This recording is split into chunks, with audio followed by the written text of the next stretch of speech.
Olá pessoal, tudo bem com vocês? Estamos aqui para mais um vídeo do nosso canal Resenha Teológica. E no vídeo de hoje eu quero falar com vocês sobre esse livro maravilhoso aqui, olha. Teologias Contemporâneas. Editado aí por L. Miller e Stanley Grenz, de Edições Vida Nova.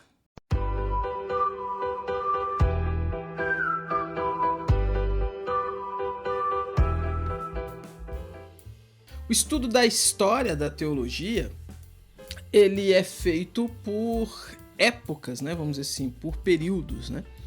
Então a gente estuda a teologia antiga da igreja primitiva, os primeiros concílios e tudo mais, depois a teologia que foi desenvolvida na Idade Média, a teologia da Reforma, né? A Reforma tem esse caráter interessante de estudar o período e também o pensamento que foi desenvolvido ali, dadas as mudanças que a Reforma trouxe para o mundo. Temos também a teologia pós-reforma, né? Que é quando você tem segunda leva ali, então, de reformadores, da segunda geração, vamos dizer assim. E aí, nós temos lá na frente, sobretudo a partir do século XX, né? Finalzinho do século XIX, século XX, aquilo que é chamado de teologia contemporânea. Por que ela ganha esse nome de contemporânea? Né? Exatamente porque ela vai se debruçar no pensamento teológico que surgiu na época conhecida como era contemporânea. Então a gente está falando aí final do século XIX, século XX, né? E até mesmo século XXI, que foi uma época muito interessante para o pensamento teológico, né? Interessante no sentido de que surgiram pensamentos diferentes, surgiram teologias diferentes, e foi uma época onde, baseado no racionalismo, vindo aí do iluminismo e toda essa nova pegada até mesmo da filosofia, a Bíblia deixou de ser vista como uma regra de fé e prática, como um material incontestável, e passou a ser vista então com uma certa suspeita, né?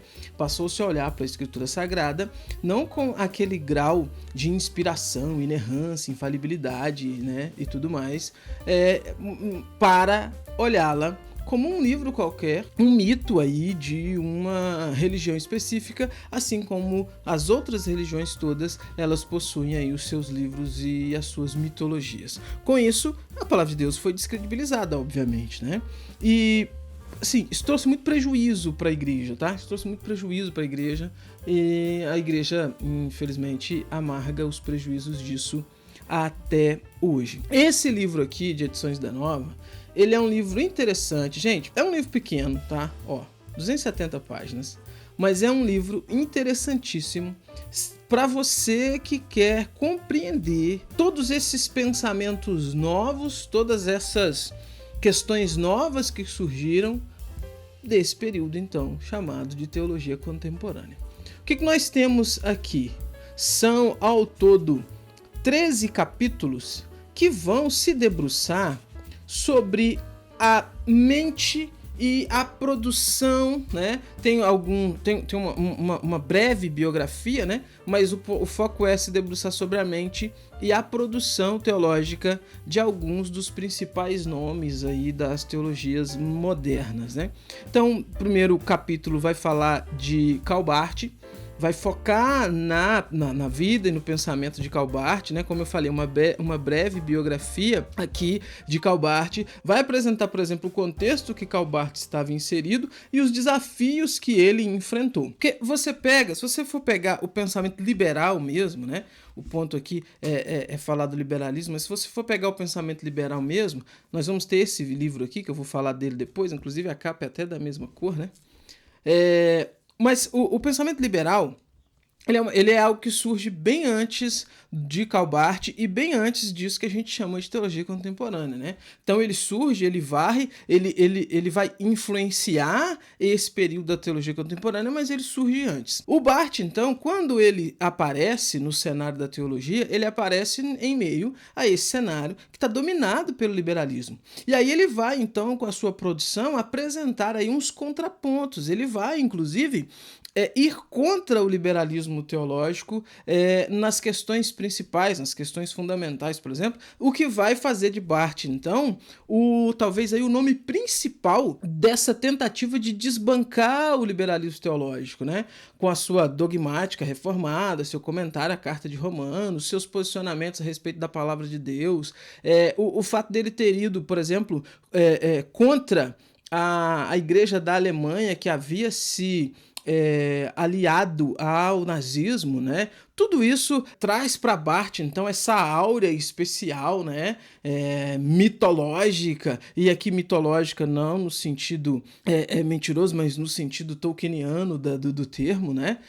Quer dizer, Barth é um grande personagem nesse começo de desbancar, então, o liberalismo teológico. Então, os autores, eles começam aqui, então, com Karl Barth, né? Vai mostrar que ele foi criado no liberalismo, vai mostrar os nomes aqui que, de certa forma, o influenciaram, né? O Schleiermacher, o Albrecht Ritschl, Wilhelm Hermann, o Adolf von Harnack, né, que foi professor de Barth, inclusive, em Berlim. O Hermann foi professor dele em Marburgo. Vai apresentar toda essas pessoas aqui para mostrar o quanto que eles influenciaram Barth e para depois mostrar como que Barth, ainda que sob essa influência, foi na contramão do pensamento principal desses homens.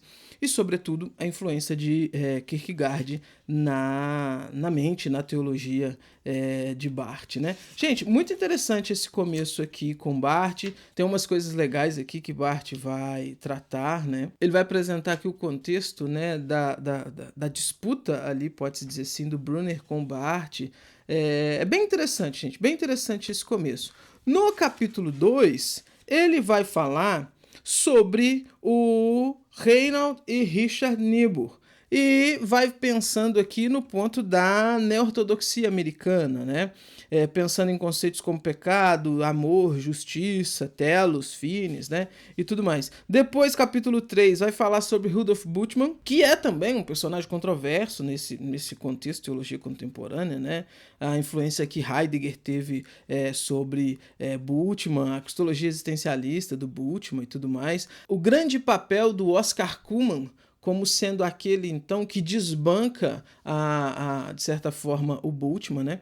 Depois ele vem no capítulo 4 falando sobre Paul Tillich, capítulo 5 falando sobre Dietrich Bonhoeffer, que, junto com Barth, aí, representa essa ideia da neo-ortodoxia, né? Quer dizer, eles não são, então, fundamentalistas, vamos dizer assim, mas eles, perto dos liberais, eles estão muito, né? Se você for pegar uma escala aí, onde o liberalismo está aqui, a ortodoxia está aqui, Barth e Bonhoeffer estão bem mais para cá do que para lá. E interessante aqui a teologia do Bonhoeffer, o pensamento do Bonhoeffer e o seu contexto de vida também, tendo morrido, enfim, martirizado, né? Morre poucos dias antes da guerra acabar, ali em 45. Capítulo 6, ele vai falar sobre o William Hamilton e Thomas Altzer. Capítulo 7, ele fala sobre John Cobb Jr. com a famosa teologia do processo, que, assim, fez muita lambança, né? Aquela ideia, então, de que Deus, ele abre mão da sua onisciência, sua onipotência, para ir aprendendo com o ser humano, se desenvolvendo junto com o ser humano, ou seja, essa ideia desse processo e tal. Vai falar no capítulo 8 sobre o Jürgen Moltmann, no capítulo 9 sobre o Wolfgang Pannenberg com a teologia da esperança. Interessante a visão de Pannenberg, a argumentação de Pannenberg é legal. Capítulo 10, ele fala sobre Gustavo Gutierrez com a teologia da libertação, né? Quer dizer, que começa com Gustavo Gutierrez, né, que tem uma influência marxista, e a gente tem até nomes aqui no Brasil, como Leonardo Boff, né, e tudo mais. Isso aqui num contexto mais católico, né. É interessante como que ele mostra como que o aspecto social influenciou a maneira como esses homens viam a teologia, a maneira como esses homens olhavam para a Bíblia, a maneira como esses homens interpretavam a teologia. Então, de certa forma, é uma teologia que é feita de fora para dentro, né, ou seja, uma teologia que ela não é uma interpretação do mundo à luz da Bíblia, mas é uma interpretação da Bíblia à luz dos contextos sociais em que, enfim, os proponentes dela aqui estão inseridos. É interessante a argumentação aqui. Capítulo 11, ele fala sobre a teologia feminista de Rosemary Redford Rutter, né?